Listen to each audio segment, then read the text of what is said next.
Tuan Syekh Abdul Qadir Jailani pernah pada waktu riyadah tertidur di teras Raja Madani di malam yang sangat dingin. Tiba-tiba sampai mengeluarkan air mani. Seketika bangunlah beliau lalu pergi di tepi sungai untuk mandi. Kejadian itu sampai 40 kali dalam waktu semalaman. Habis berebeh pulang, bermimpi pulang, keluar mandi pulang, mandi weh itu juga. Nah, kemudian Tuan Syekh naik di atas pagar timbuk teras, dikhawatirkan tertidur lagi untuk menjaga agar selalu suci dari hadas. Kebiasaan beliau apabila berhadas terus berwudu, lalu salat sunnat al-wudu 2 rakaat sehingga senantiasa suci dan tidak pernah menanggung hadas. Allahu Akbar.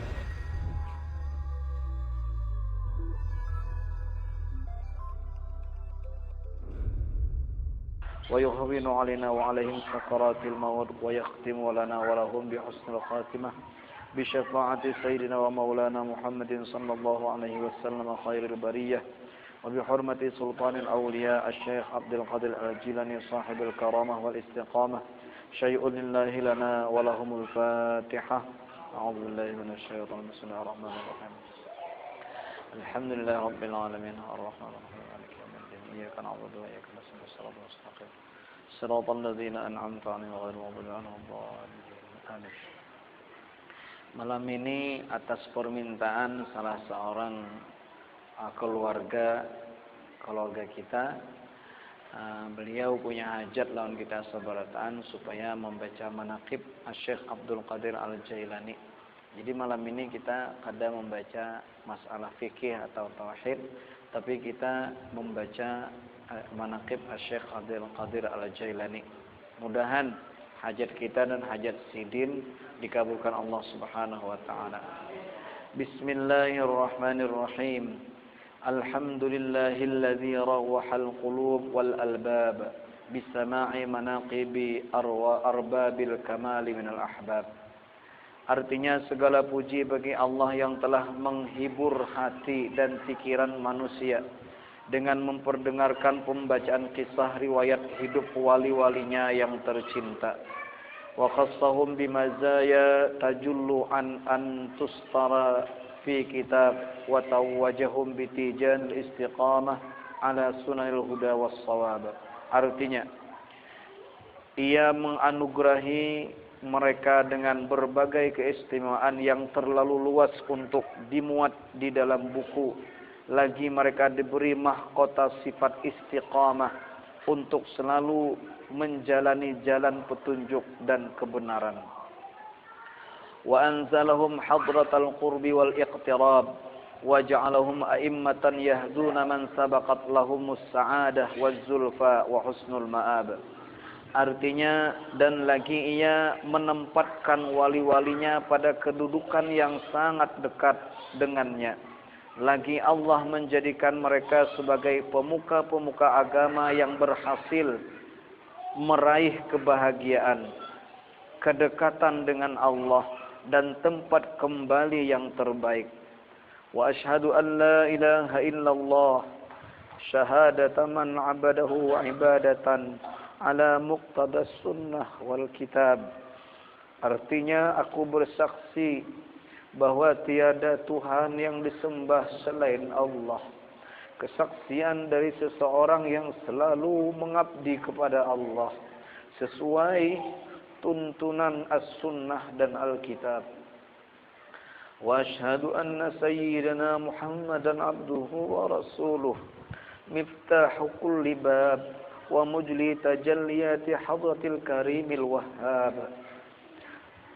Artinya, dan aku juga bersaksi bahwa junjungan kami Nabi Muhammad adalah hamba dan rasulnya, pembuka semua pintu yang dapat mengantarkan seseorang sampai ke hadrat Allah yang maha pemurah dan maha pemberi.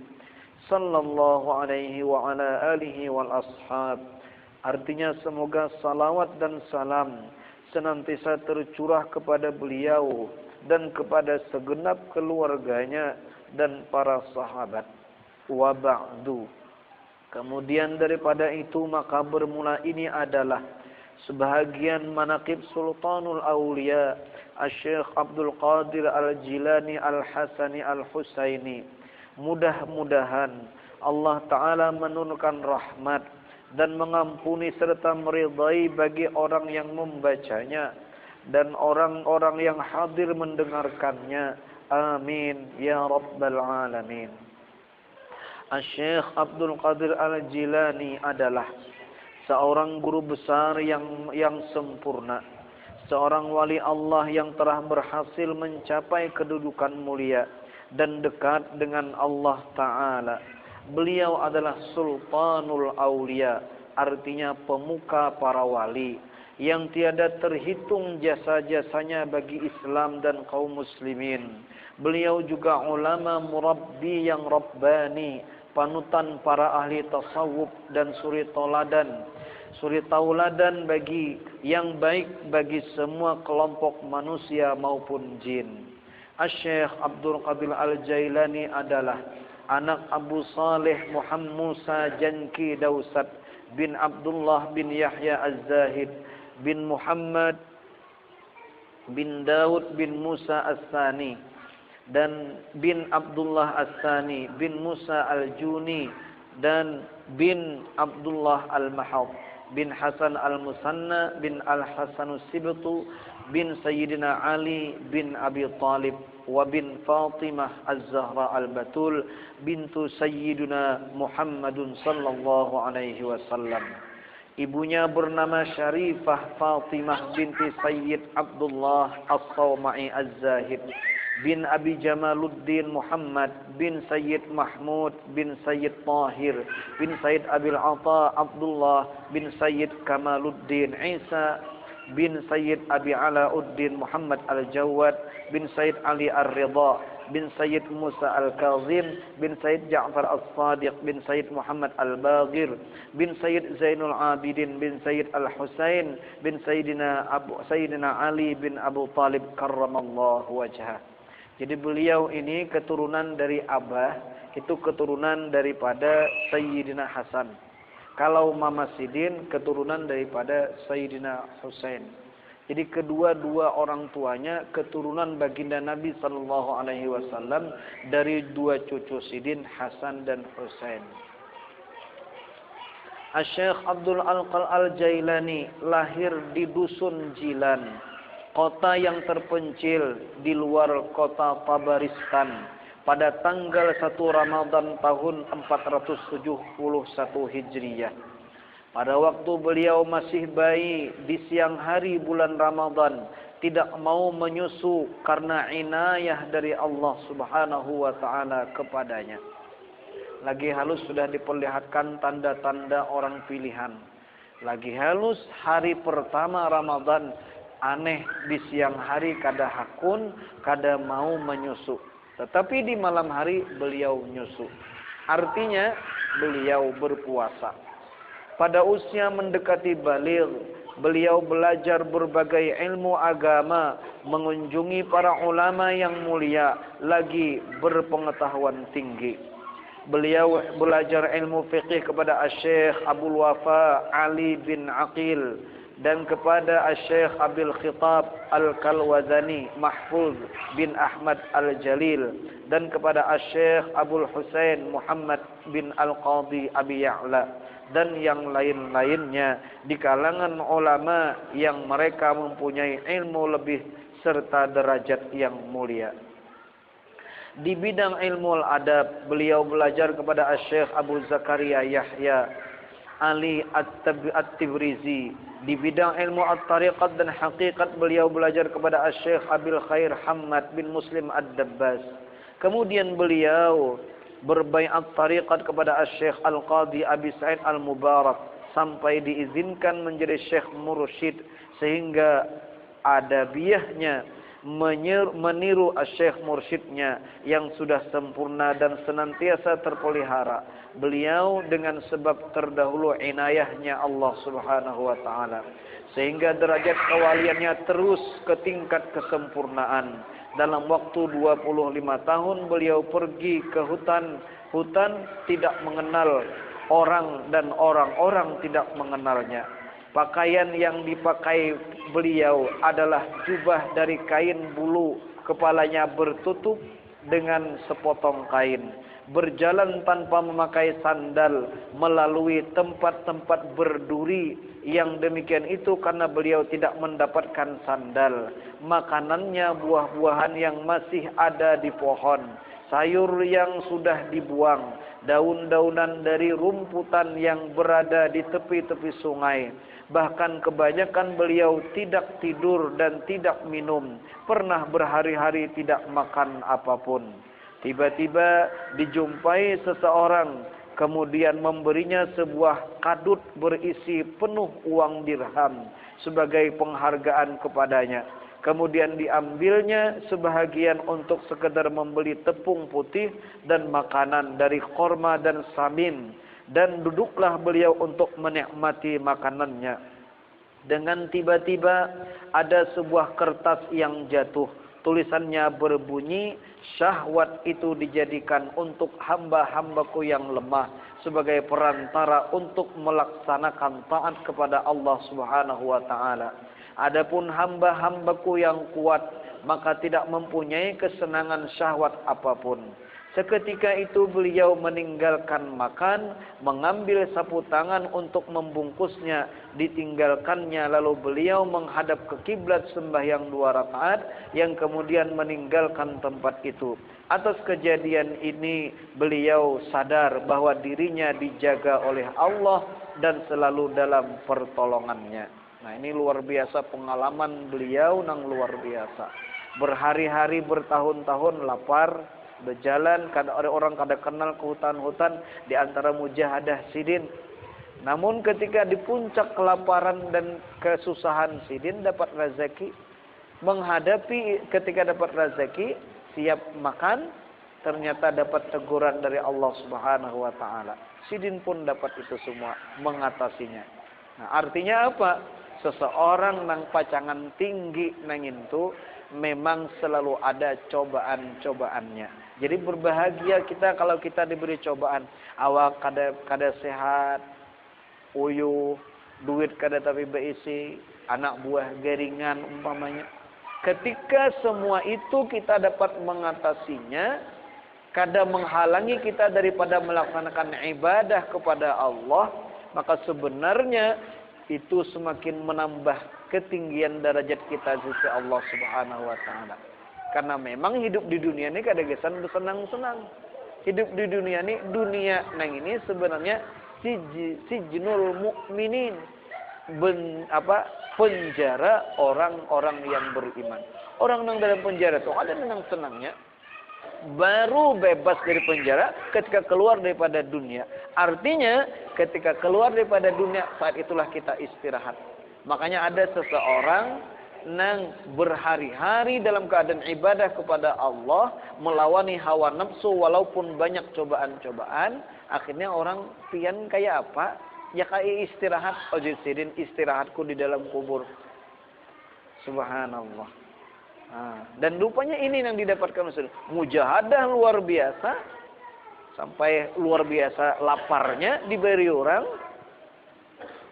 diberikan makanan, hendak dimakan, itu pun dapat teguran dari Allah.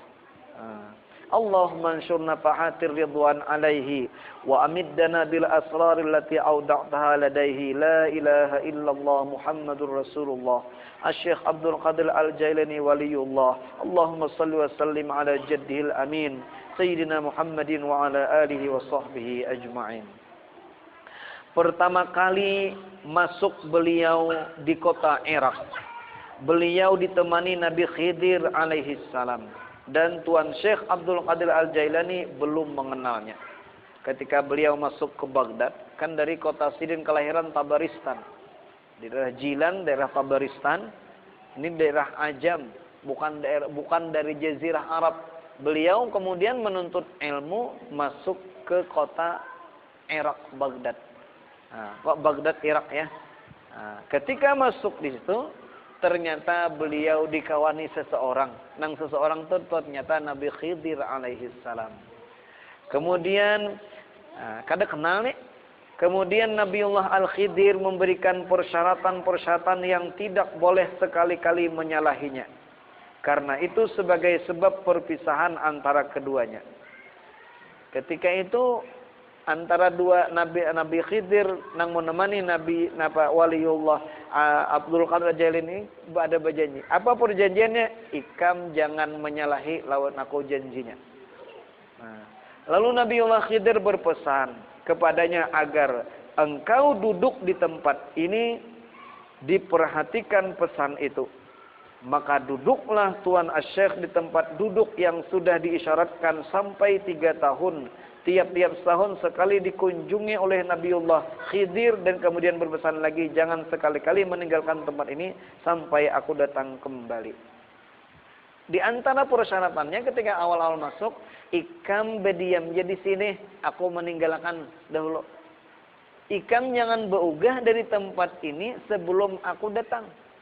Ternyata meninggalkan itu kada sejam 2 jam, sehari 2 hari, tetapi setahun, bahkan 3 tahun, setahun kali menjenguk. Dan ternyata perjanjian ini sedikit pun kada disaleh oleh Syekh Abdul Qadir Jailani yang waktu itu masih muda. Artinya beliau lulus dalam persyaratan dengan Nabiullah Khidir alaihi salam. Tuan Syekh Abdul Qadirnya pernah pada waktu Riyadah tertidur. Nah itu sekali dah. Artinya Sidin sangat konsekuen dalam janji Sidin. Kamu jangan beugah di tempat inilah. Iya. Bila kecuali kau datang, siap jadi Sidin. Sakalnya bertahun-tahun kada sing datangan. Tetap Sidin kada sing unggah. Amun kita 2 laki bini aja. Sakali ketinggalan tuh tukaran. Jenang laki, ikam tunggu di sepeda motor jadi parkir. Iya, dia. Berapa menit? 5 menit ya. Sakalnya mah mintul sing jauhan orangnya.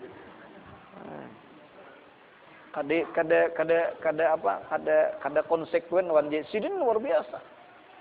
Nah, kemudian berikutnya, Tuan Asy-Syaikh Abdul Qadir Jailani pernah pada waktu Riyadah tertidur di teras Raja Madani di malam yang sangat dingin.